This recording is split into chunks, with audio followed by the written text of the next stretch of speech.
सुप्रभात विद्यार्थियों।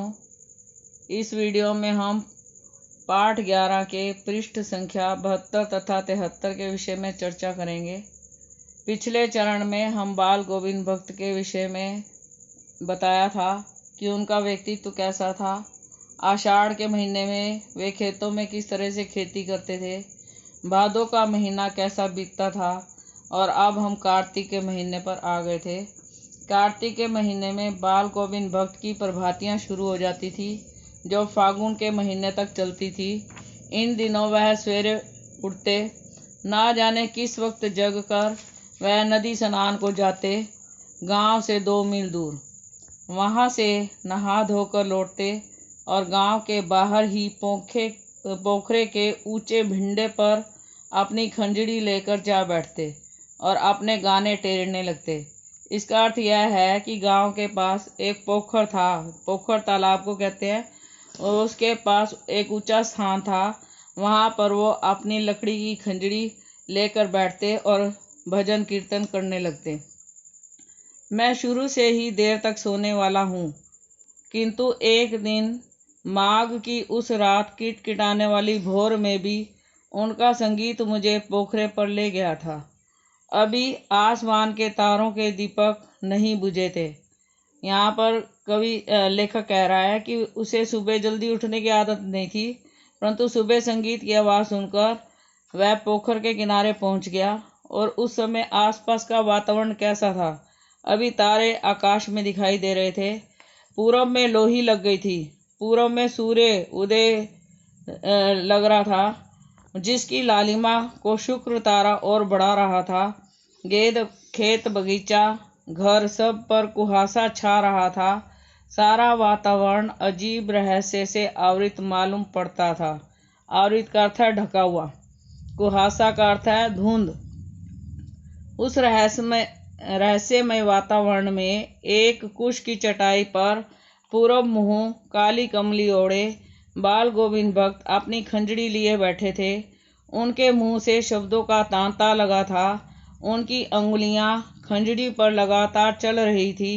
गाते गाते इतने मस्त हो जाते, इतने सरूर में आते, उत्तेजित हो उठते कि मालूम होता अब खड़े हो जाएंगे। कमली तो बार बार सिर से नीचे सरक जाती। मैं जाड़े से कंपा रहा था, किंतु तारों की छाव में भी उनके मस्तक के श्रम बिंदु तब चमक ही पड़ते।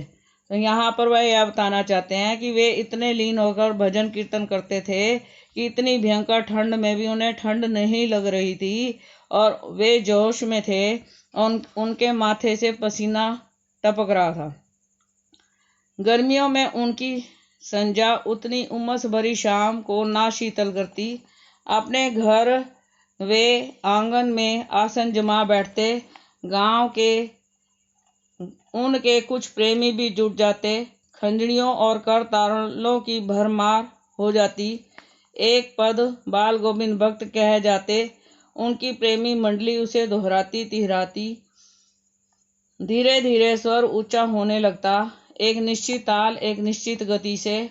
उस ताल स्वर के उतार चढ़ाव श्रोताओं के मन भी ऊपर उठने लगते। धीरे धीरे मन तन पर हावी हो जाता। होते होते एक क्षण ऐसा आता था कि बीच में खंजड़ी लिए बाल गोविंद भक्त नाच रहे हैं और उनके साथ ही उन सबके तन और मन नृत्यशील हो उठे हैं।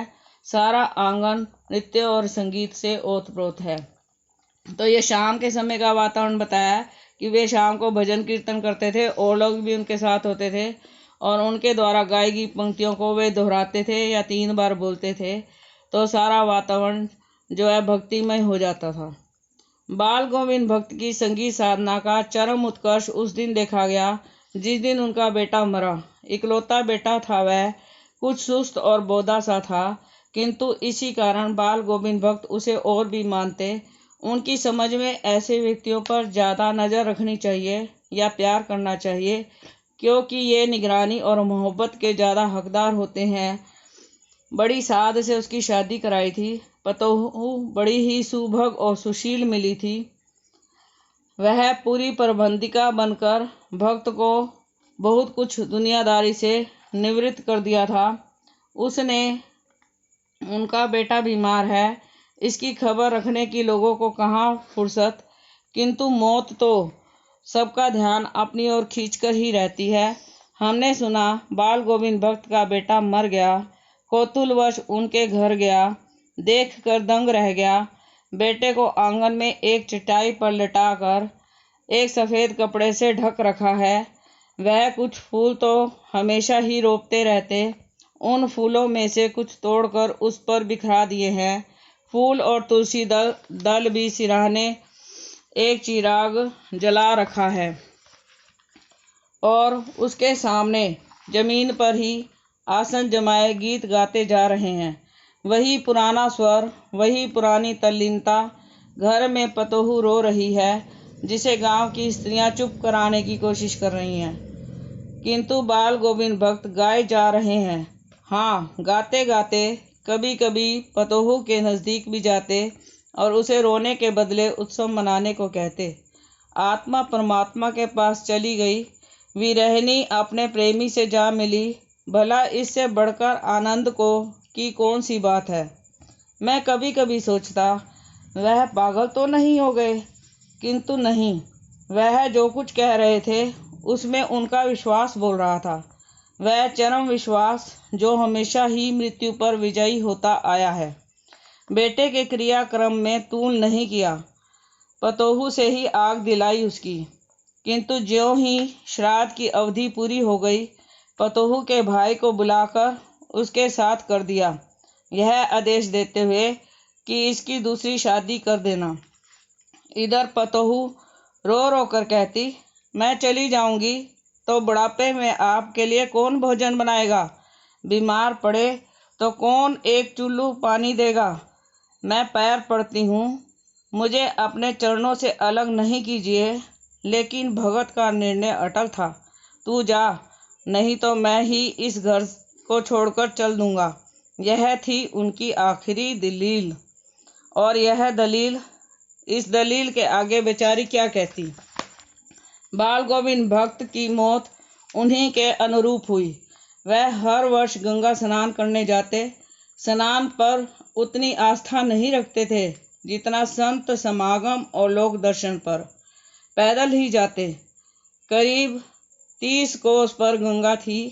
साधु को संबल लेने का क्या हक, और गृहस्थ किसी से भिक्षा क्यों मांगे। अतः घर से ही खाकर चलते और फिर घर पर ही लौटकर खाते। रास्ते भर खंजड़ी बजाते, गाते, जहाँ प्यास लगती पानी पी लेते। 4-5 दिन आने जाने में लगते, किंतु इस लंबे उपवास में भी वही मस्ती। अब बुढ़ापा आ गया था, किंतु टेक वही जवानी वाली। इस बार लौटे तो तबीयत कुछ सुस्त थी। खाने पीने के बाद भी तबीयत नहीं सुधरी। थोड़ा बुखार आने लगा, किंतु नेम व्रत तो तोड़ने वाले नहीं थे। वही दोनों जून गीत, स्नान, ध्यान, खेती बाड़ी देखना। दिन दिन छींचने लगे।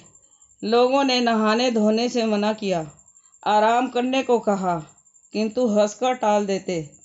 उस दिन भी संध्या में गीत गाए, किंतु मालूम होता जैसे तागा टूट गया हो। माला का एक एक दाना बिखरा हुआ। भोर में लोगों ने गीत नहीं सुना। जाकर देखा तो बाल गोविंद भक्त नहीं रहे, सिर्फ उनका पंजर पड़ा है। तो यह इसके साथ ही मैं अपनी वाणी को विराम देती हूँ। धन्यवाद।